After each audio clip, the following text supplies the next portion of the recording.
The views expressed on the following broadcasts do not necessarily reflect those of KHLT, Take 12 Radio, or our affiliates. The opinions on this show should not be considered as medical, psychological, or professional advice and are those of the host, co-host, and guest. Take 12 Radio and KHLT Recovery Broadcasting are not affiliated with any particular 12-step fellowship. One day at a time with its failures and fears, with portion of pain and burden of care, we must meet.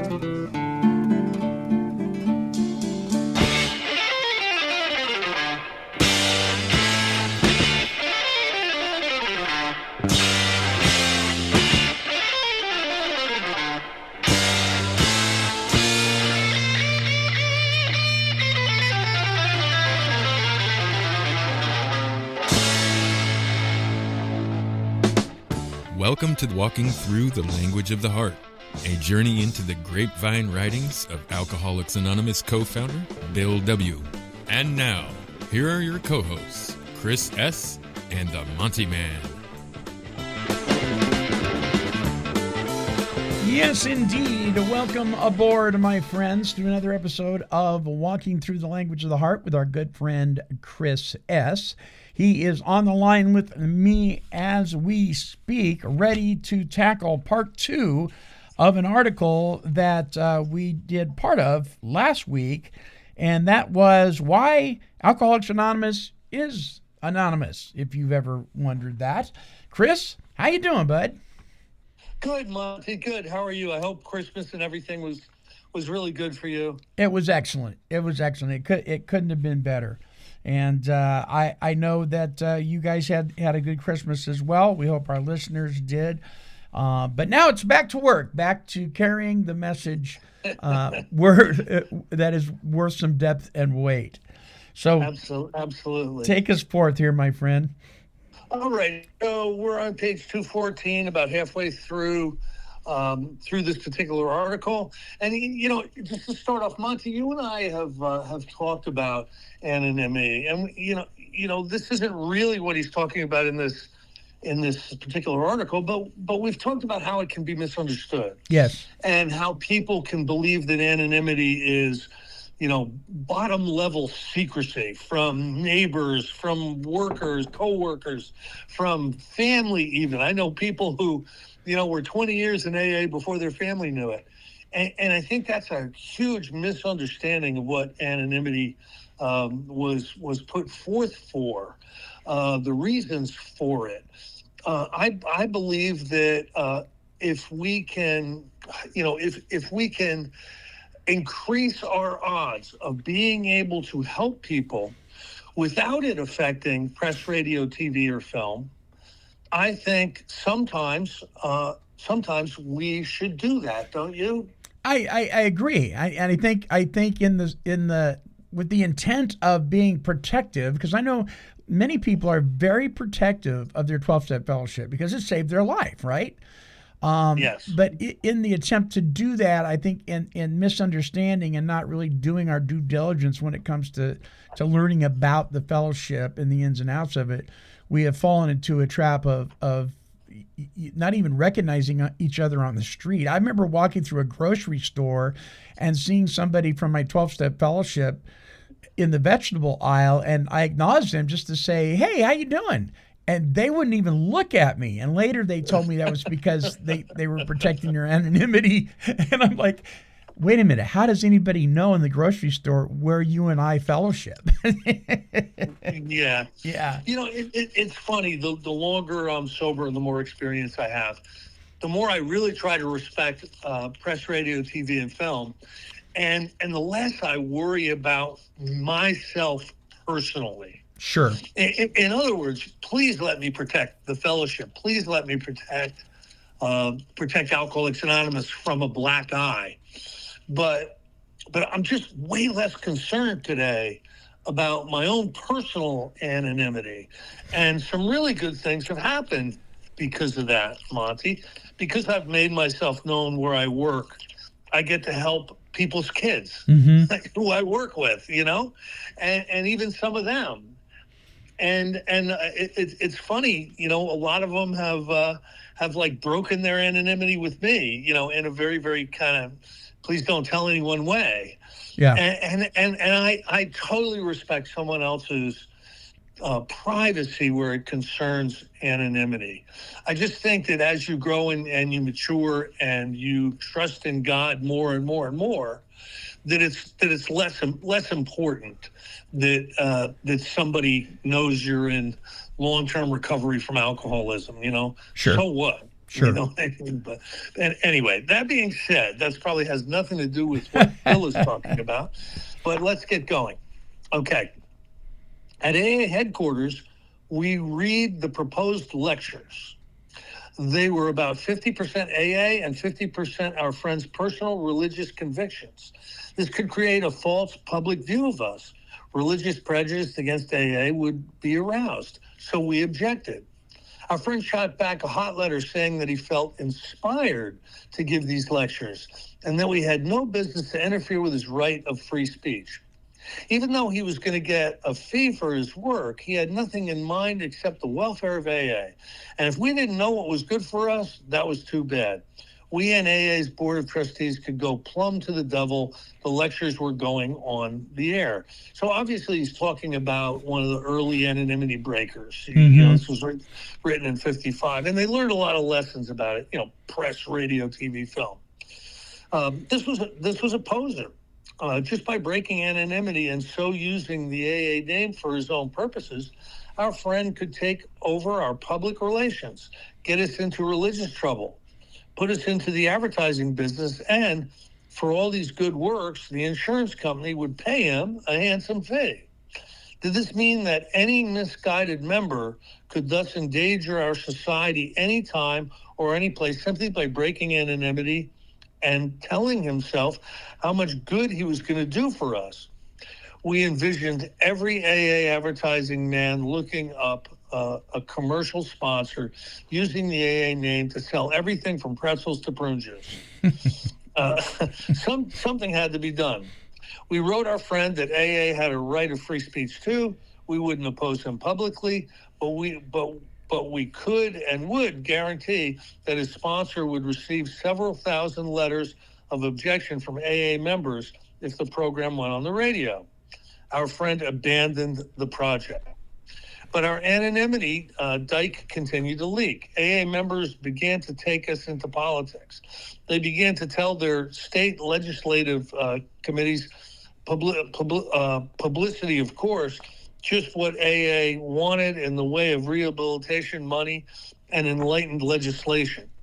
Thus, by full name and often by picture, some of us became lobbyists.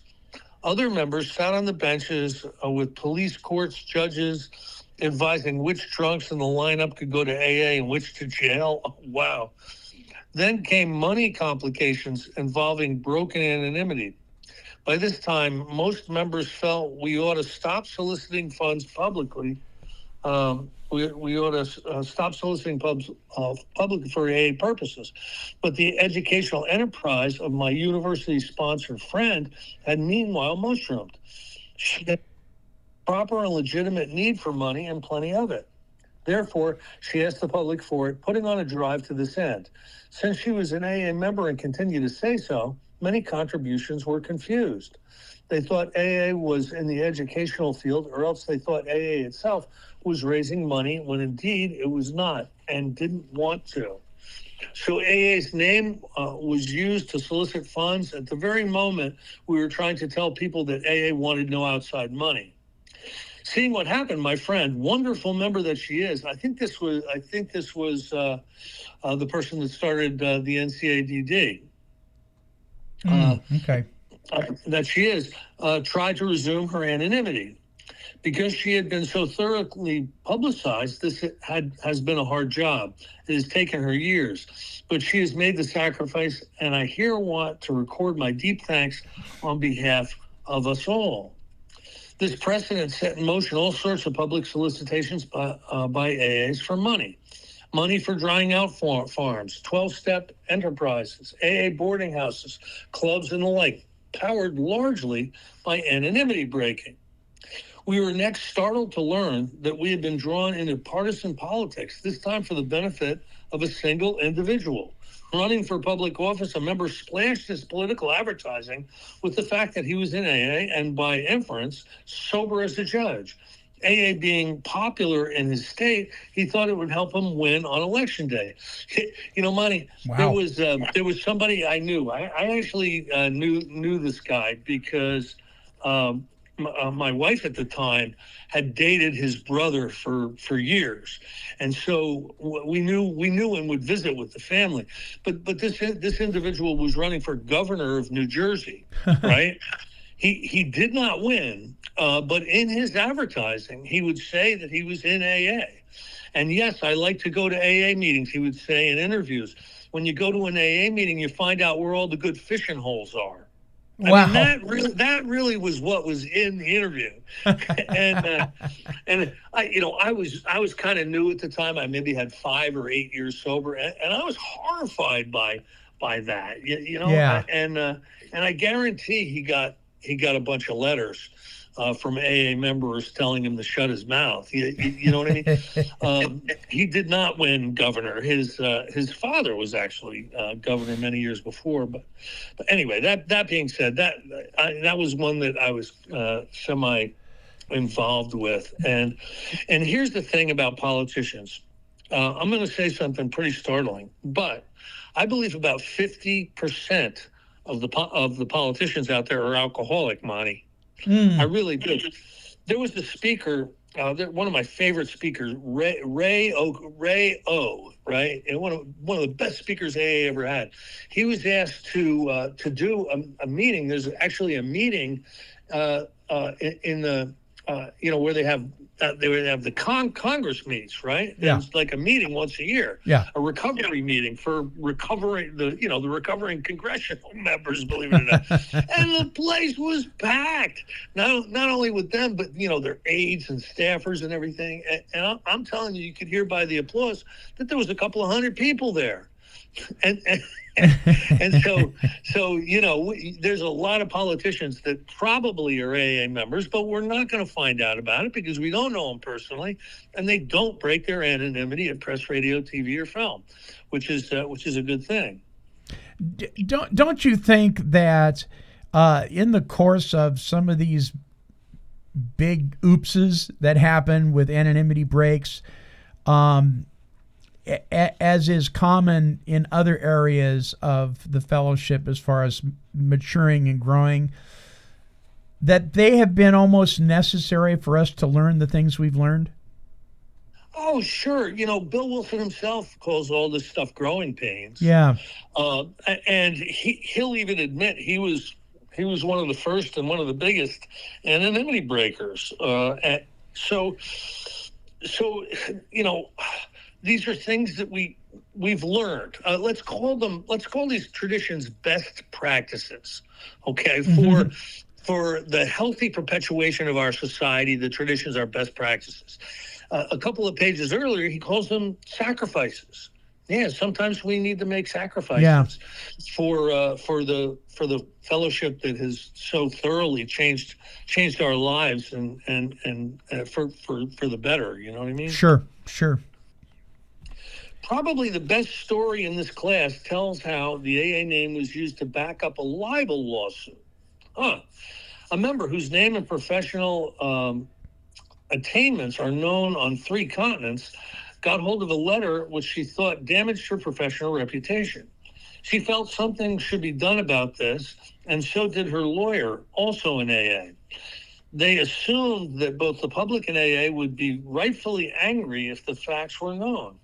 Forthwith, several newspapers headlined how Alcoholics Anonymous was rooting for one of its lady members, name in full, of course, to win her suit for libel. Shortly after this, a noted radio commentator told a listening audience, estimated at 12 million people, the same thing.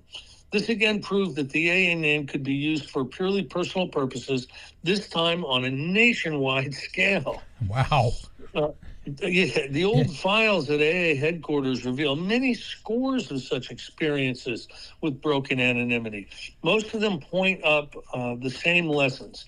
They tell us that we alcoholics are the biggest rationalizers in the world, that fortified with the excuse we are doing the great things for AA, we can, through broken anonymity, resume our old and disastrous pursuit of personal power and prestige, public honors and money. The same implacable urges that, when frustrated, once caused us to drink. The same forces that are today ripping the globe apart at the seams. Moreover, they make clear that enough spectacular anonymity breakers could someday carry our whole society down into that ruinous dead end with them. So we are certain that if such forces ever rule our fellowship, we will perish too, just as the other societies have perished throughout human history. Let us not suppose for a moment that we recovered alcoholics are so much better or stronger than other folks, or that because in 20 years nothing has happened to AA, nothing ever can. You know, he may talk about this, he may not, but Bill Wilson was given information. It was mentioned to him when he was putting these traditions together. Oh, you don't want the same thing to happen as that happened to the Washingtonians. And Bill goes, the Washingtonians? Who the hell were the Washingtonians? And he started to look into it. And Monty, the Washingtonians, this group basically started in Baltimore. It was a number of alcoholics who banded together, who said, let's form a pack. Let's form a not drinking pack, you know? And right.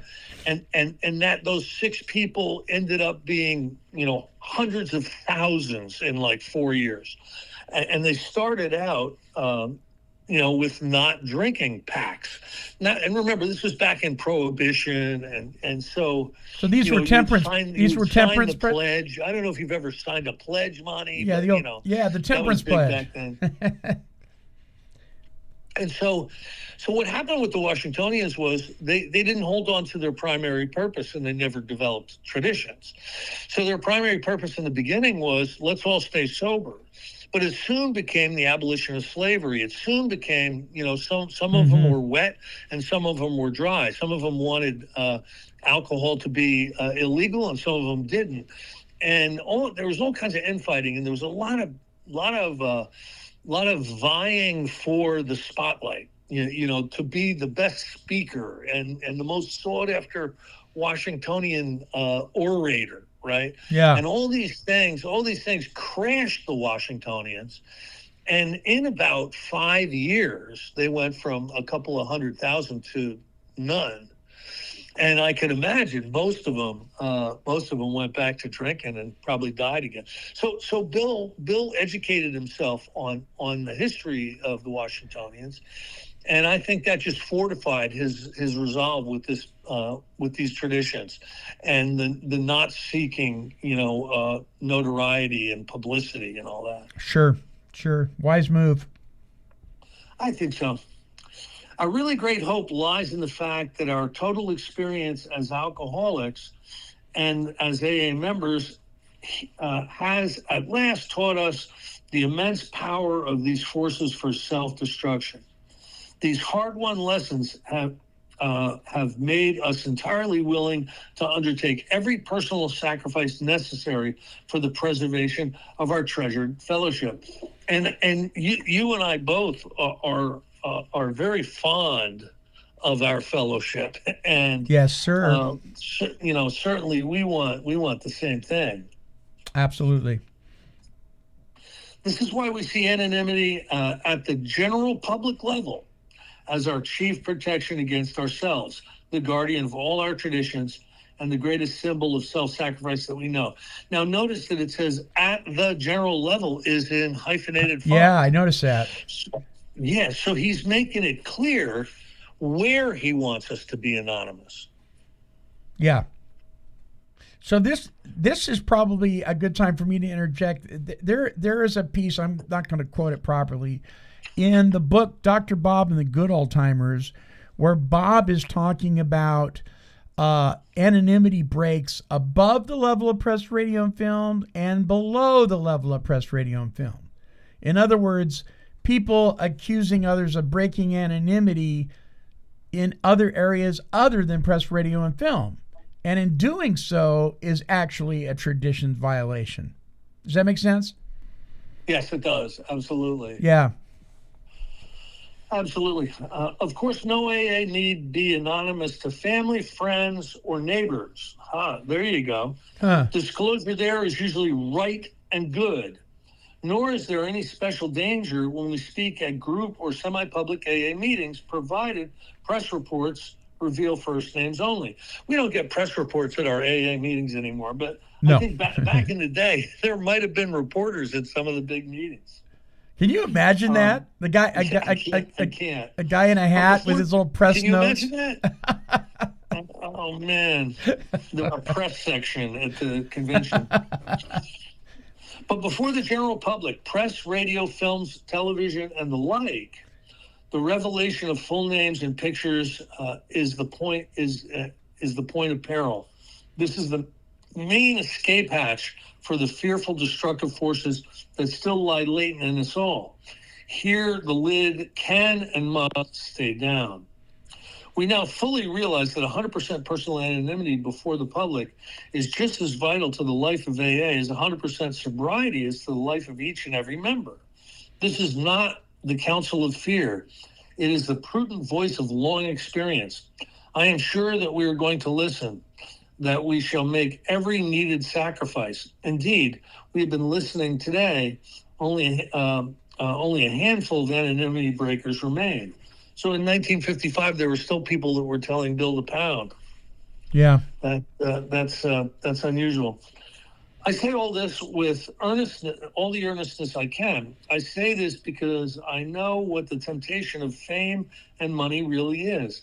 I can say this because I was once a breaker of anonymity myself. I thank God that years ago, the voice of experience and the urging of wise friends took me out of that perilous path into which I might have led our entire society. Thus, I learned that the temporary or seeming good can often be the deadly enemy of the permanent best. When it comes to survival for AA, nothing short of our very best will be good enough. I love that saying. The temporary or seeming good can often be the deadly enemy of the permanent best.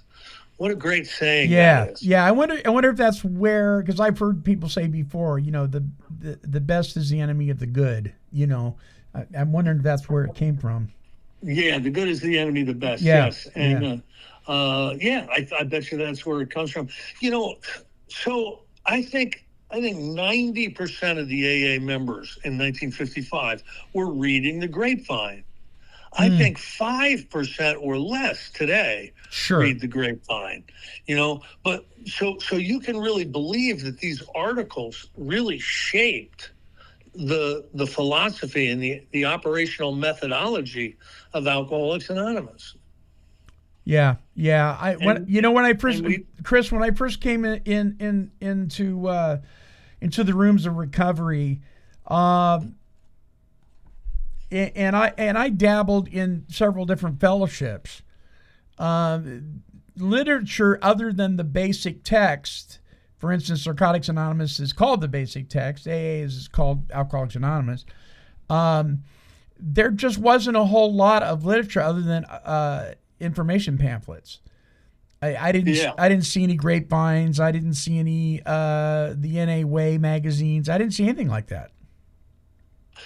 Yeah, it had kind of dropped out of favor. I mean, and I think it's because you can't shake a stick without hitting a meeting. And the AA Grapevine was supposed to be the meeting in print, the meeting that you can't get to. Right. And so when you and I got sober, we didn't have to worry about where the next meeting was going to be. That's right. It wasn't too far away. You know what I mean? Right.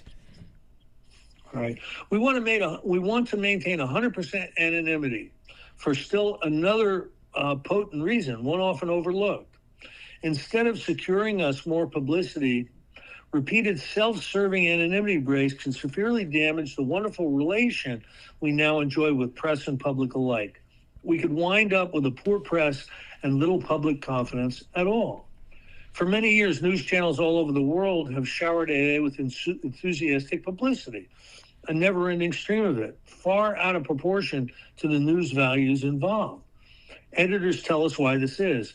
They give us extra space and time because their confidence in AA is complete. The very foundation of that high confidence is, they say, our continual insistence on personal anonymity at the press level. It's just unusual, I think, for these reporters. Please don't use my name. Yeah. I don't want the credit. I don't want the applause. Please don't use my name. It's just unusual.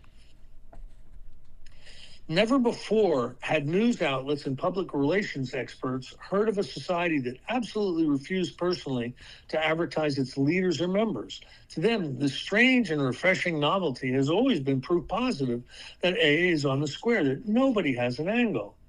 This, they tell us, is the prime reason for their great goodwill. This is why in season and out, they continue to carry the AA message of recovery to the whole world.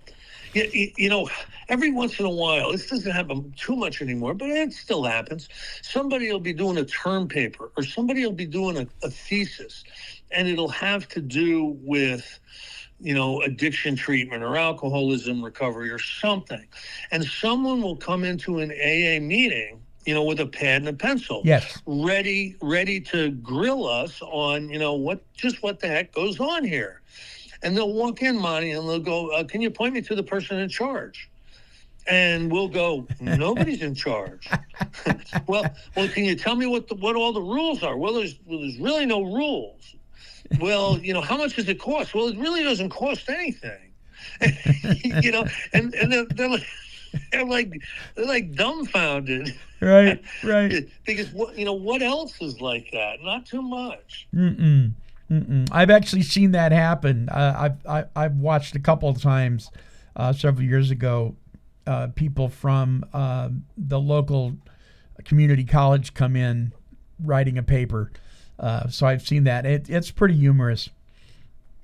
Yeah, we're always very kind to them, but they go away probably more bewildered than when they got there. If through enough anonymity lapses, we finally cause the press, the public, and our alcoholic prospects themselves to wonder about our motives, we'd surely lose this priceless asset. And along with it, countless prospective members. Alcoholics Anonymous would not then be getting more good publicity. It would be getting less and worse. Therefore, the handwriting on the wall is clear because most of us can already see it and because the rest of us soon will. I'm fully confident that no such dark day will ever fall upon our society. For a long time now, both Dr. Bob and I have done everything possible to maintain the tradition of anonymity. Just before he died, some of Dr. Bob's friends suggested that there should be a suitable monument or mausoleum erected in honor of him and his wife, Anne.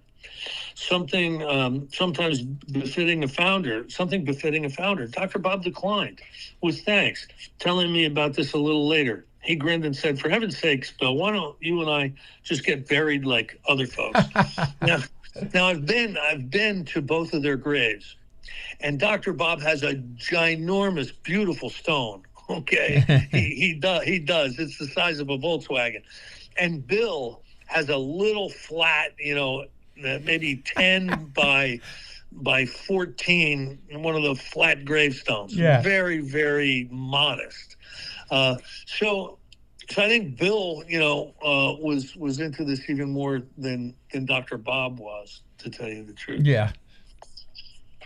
Last summer, I visited the Akron Cemetery where Bob and Ann lie. Their simple stone says never a word about Alcoholics Anonymous. This made me so glad I cried. Did this wonderful couple carry personal anonymity too far? And when they so firmly refused to use the words Alcoholics Anonymous, even on their own burial stone? For one, I don't think so. I think that this great and final example of self-effacement will prove of more permanent worth in AA than could any spectacular public notoriety or fine mausoleum.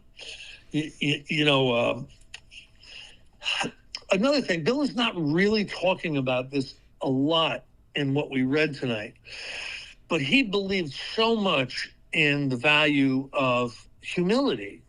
Humility and accurate self-appraisal. Not thinking too little of yourself, but certainly not thinking too much of yourself. He understood that was really key to recovery, that right sizing of one's ego. And Harry Tiebout, who was a psychiatrist that very early on became really influential to Bill Wilson, would talk about the rebuilding of the ego leading to relapse. He would point to that. He would point to that as a relapse warning. The rebuilding of one's ego. And I don't know about you, Monty, but I've seen that happen in with certain people in certain groups, haven't you? Oh yes, absolutely. Yeah, I've watched people. I'm thinking of one guy who was the secretary of a 12-step fellowship, and he chaired that meeting probably for 4 years straight. I mean, there was no rotation. Nothing. And he ended up drinking himself to death. Yeah. Man, time and time again, I am hearing about people with long-term recovery, really good AA members picking up. It almost was happening, to me once a month, hearing about somebody I really care about who I would not put on the ready to relapse list, drinking again. Most recently too, right? Yeah. And you always want to point your finger to like what? How did they drop the ball? You know what I mean? What weren't they doing that they needed to do? And it's never like one thing. It's always a combination of little things. Sure. And I think one of the big impacts was COVID. And I think the people that did not go to Zoom or did not do basement or outside meetings or whatever, I think they're continuing to relapse, even though they've come back. They've lost a lot. They've lost a lot, and they're more at risk than they were before COVID. That's just a theory of mine. It seems to make sense to me, whether it's true or not. Well, and I wonder if that may be because people so often become meeting dependent and not God dependent, and so when the meetings go away, they're out in the ocean without a life preserver because they didn't know how to lean on the Creator. I don't know, that's just a thought. I when I hear somebody say, "Oh my God, I got to get to a meeting or I'm going to drink," first thing I'm thinking is, okay, well, let's get you to the meeting. But is that where your dependency is? Because the meeting doesn't start till noon. Are you going to drink between now? It's 10 o'clock, unless you get to the meeting. I agree. Yeah. I agree, and I think if you're the type of person who is meeting dependent, and you've really not embraced the 12 steps, and you really don't have a deep and abiding relationship with God, you're not working with other people. And that's right. So the thing that ensures immunity from drink, intensive work with other alcoholics, drops off when the meetings drop off. Now you're now you're hosed. You know what I mean? Yep. Yeah. It's funny because I just listened to Chris R. speaking, and I think you were at this convention. It's been a while back, but I was just listening to him talk about where in the heck did this idea come from that you have to be 5 years sober before you can sponsor somebody? And he was talking about the immunity to drinking and working with others and so forth. And he was shaking a stick pretty hard. It was great. Oh man, listen, nobody got as much praise and nobody got as much criticism as as Chris. And I got to tell you, he's a close personal friend of mine. I love that man like you wouldn't believe. And he walked point. He walked point for a lot of us. He said the things that we knew were true with a complete lack of fear. You know, I mean, he abandoned himself completely to the truth, and sometimes the truth can shake you up. And I can't tell you how many people he shook up. I remember I brought Chris to speak at my home group. It was about 2001. Right. Yeah. So it was about like 23 years ago. I brought him to speak at my home group in Bernardsville. And a whole bunch of people came like they would go to a circus to see a circus freak, right? Now, there was a bunch of us who knew what he was going to say and loved them. Yeah. But there was a bunch of people, who is this Chris guy? And he laid it on the line in our group, right? I love it. And there were people that were shook up. But let me tell you something. You know, about 10 years later, it became orthodox to bring somebody over to your house, open the big book, and start going through the steps with them. And that was not being done. Mm-hmm. That was not being done except by a few of us, when he was sharing his message in that group. So he's had an outsized positive influence on alcoholics who are interested in recovery, and I have the utmost respect for him because of that. And I'm grateful. I've had the opportunity to do a bunch of stuff with him. I've done many workshops with him, and I always look forward to that. I think we've got one coming up in Pennsylvania this coming year that he and I are going to do. So anyway, you know, he's someone who, you know, deserves our everlasting gratitude, absolutely, and respect. Absolutely. And I just want to I'm just going to give him a plug here. Listeners, if you want to hear some great stuff, just go on YouTube and type in Chris R. There's a lot of Chris S is on there too, but there's a lot, but you will find them, and just, you know, put your seatbelt on, because you will be challenged. I promise you. Yeah, and if you're sensitive, stay away from the stuff in the 90s, because he worked very, very hard to not cuss behind the microphone, and that started to happen around 2002. so if you have a sensitive, delicate, snowflakey kind of perspective, you might want to stay away from his earlier stuff, because he was mad. Yeah. He was mad that Alcoholics Anonymous wasn't better than it was. Well, you know what, Chris? You know what? It's hard not to get mad when you see people dying around you, and it doesn't have to be that way. Yeah. Yeah, when you see people going to meetings and then stopping going to meetings because there wasn't enough power in the meeting to keep them there. Yeah. You know, you know where the power comes from, Monty, right? Yeah. Yeah, from God. In fact, he was talking about this one I was listening to. He was talking about treatment centers saying, okay, well, you can do the steps and you can do this and that, but because we're funded by, the government, we can't talk about God. He goes, well, then it's useless then. If you can't talk about God, then the person's not going to get the help they need. It's ridiculous. Yeah. And I'm sitting, I was doing some house cleaning in the audio booth, and I'm underneath the desk where all the crazy wiring is. You're just frustrated, right? And he's going, and I'm just going, preach it, baby, preach it. I'm yelling out loud. I'm going, go, Chris, go. Yeah. He fires you up, and then you go into a meeting and you just go crazy. Yeah, it's like, what happened? He's got you amped up. I love the guy. Yeah. Okay, we don't have to go to Akron, Ohio to see Dr. Bob's memorial. Dr. Bob's real monument is visible throughout the length and the breadth of AA. Let us look again at its true inscription. One word only, which we AAs have written. That word is sacrifice. There it is.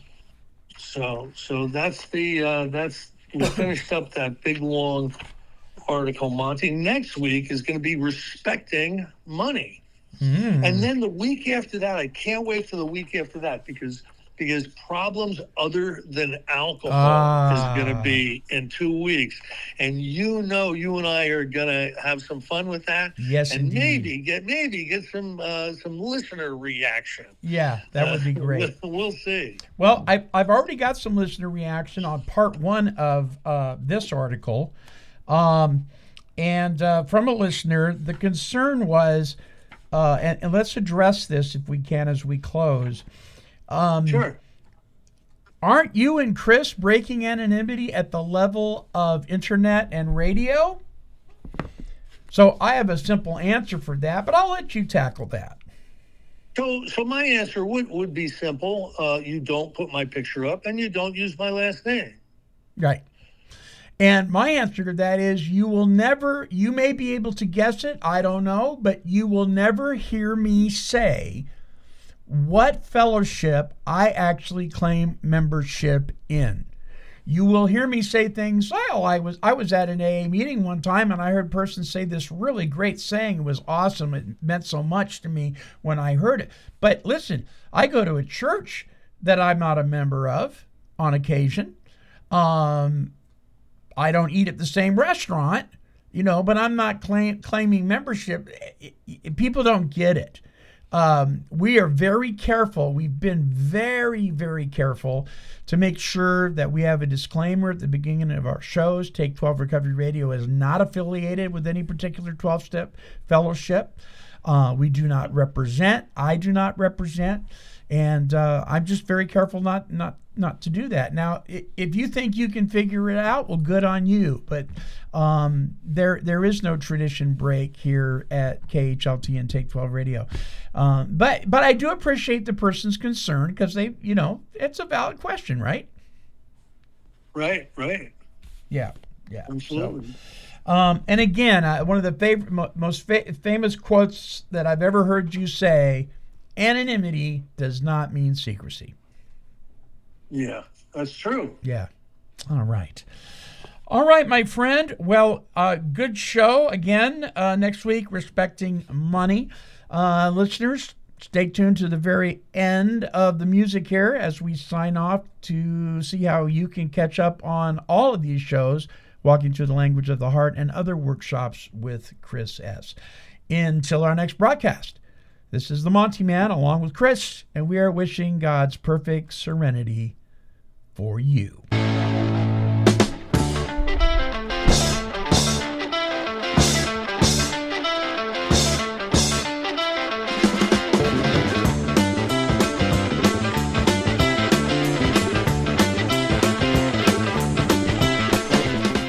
For more recovery workshops with Chris S. and the Monty'man, visit our website at take12radio.com and click on the Recovery Workshops banner.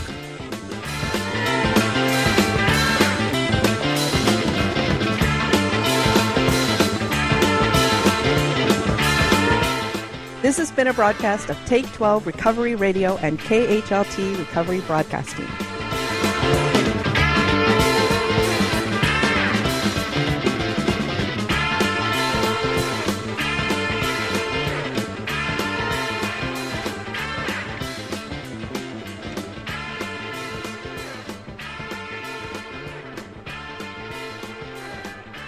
This has been a Chicken and a Pig production.